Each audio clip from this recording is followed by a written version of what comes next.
Want to speak real French from your first lesson? Sign up for your free lifetime account at FrenchPod101.com.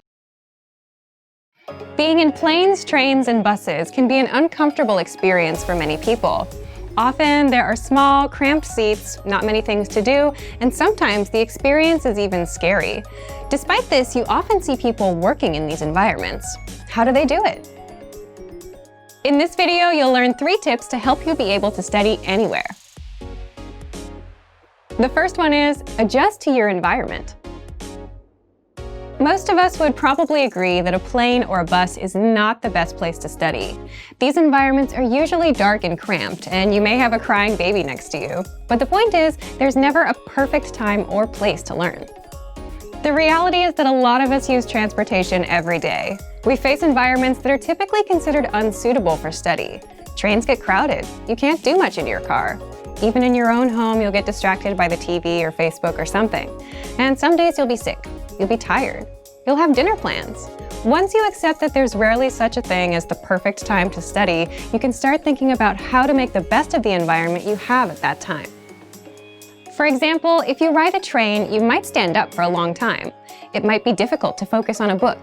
In a case like this, you can use the Innovative Language 101 app to study. Listen to the audio lessons, or do the word of the day by email. There are ways that you can learn in just about any situation. The point is, you need to adjust your study method to your environment. So take a look at your day and see where your time goes. Are there any gaps in between your activities where you feel like you can't study?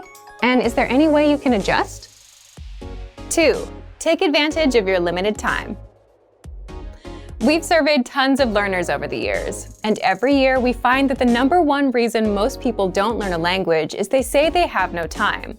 But there's a chance you may have some spare time to study. You might just not recognize it yet.